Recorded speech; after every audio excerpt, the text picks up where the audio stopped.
जयपुर से खबर है, अब सभी 309 शहरी निकायों के हो सकेंगे चुनाव। कोर्ट से मिले दिशा निर्देश के बाद राज्य निर्वाचन आयोग को डीएलबी ने साफ किया है कि जिसके आधार पर राज्य निर्वाचन आयोग ने जारी किया है कार्यक्रम। बचे हुए 113 शहरी निकायों की मतदाता सूचियों के संक्षिप्त पुनरीक्षण का कार्यक्रम जारी हो चुका है। अजमेर, नागौर, टोंक, भीलवाड़ा, बीकानेर, श्रीगंगानगर, जयपुर, जोधपुर, कोटा और उदयपुर के लिए ये 113 नगरीय निकाय प्रारूप मतदाता सूची का प्रकाशन हुआ है। 13 अप्रैल 2026 दावे व आक्षेप यानी क्लेम्स एंड ऑब्जेक्शन प्रस्तुत करने की अवधि है। 13 से 27 अप्रैल 2026 तक विशेष अभियान की तिथियां। 19 अप्रैल और 26 अप्रैल 2026 यानी रविवार को दावे व आक्षेपों के निस्तारण की अंतिम तिथि है। 3 मई 2026 मतदाता सूची का अंतिम प्रकाशन है। 8 मई 2026 से 1 जनवरी 2026 तक 18 वर्ष की आयु पूरी करने वाले नागरिक मतदाता सूची में नाम जुड़वाने के पात्र होंगे।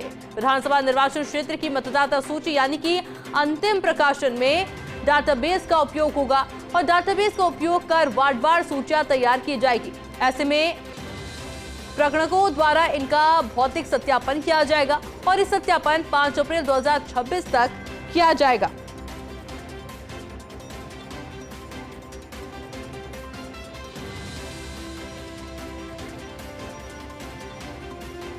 और फिलहाल जो आदेश जारी किए गए हैं, जो पूरा रोस्टर बताया गया है, वो भी इस वक्त आपको स्क्रीन पर दिखा रहे हैं।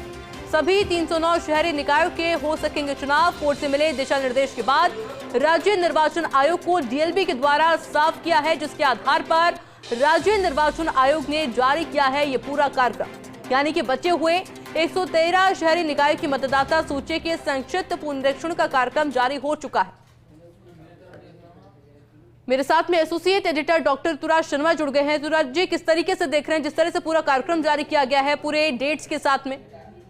देखिए, अब पूरी स्थिति साफ हो गई है। पहले ये पसोपेश था कि जो 113 शहरी निकाय हैं, जिनमें अदालत में एक तरह से आपत्ति जताई गई थी कि जो वार्डों का पुनर्गठन किया गया था उसको लेकर आपत्ति जताई गई थी, और अब स्थिति इस पर साफ हो गई है। कोर्ट की ओर से दिशा निर्देश जो मिले उसके बाद डीएलबी ने जो पहले राज्य निर्वाचन आयोग के जो पत्र थे, करीब 6 बार पत्र लिखे गए थे इस बारे में दिशा निर्देश के, तो उस पत्र का जवाब देते हुए डीएलबी ने अब राज्य निर्वाचन आयोग को कहा कि बचे हुए जो 113 शहरी निकाय हैं उनमें भी चुनाव किया जा सकता है। इससे पहले जब डीएलबी की ओर से पत्रावलियां की गई थी और जवाब पूछा गया था कि क्या सभी शहरी निकायों में चुनाव संभव है, तो कोई जवाब नहीं आया था। तो इसके आधार पर 20 तारीख तक इंतजार किया गया और फिर जो 196 जो शहरी निकाय हैं जिनमें किसी तरह की विवाद की स्थिति नहीं थी, उनमें जो कार्यक्रम था वो जारी किया गया था मतदाता सूची का। अब चूंकि अब डीएलबी की ओर से स्पष्टीकरण आ गया, कोर्ट के दिशा निर्देश मिल गए, इसके बाद अब जो बची हुई जो शहरी निकाय है 113 शहरी निकाय, इनमें भी चुनाव कराने की तैयारियां तेज हो गई हैं। और अब इसी के तहत आयोग ने पहला कदम उठाते हुए इनमें जो मतदाता सूचियों के प्रकाशन का विस्तृत कार्यक्रम जारी कर दिया है, जिसके तहत अब 8 मई को अंतिम प्रकाशन इन 113 शहरी निकायों में होगा।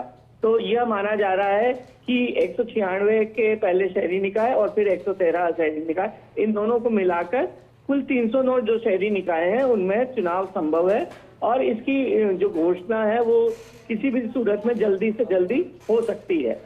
बिल्कुल ऋतुराज जी, बहुत शुक्रिया आपकी तमाम जानकारी के लिए।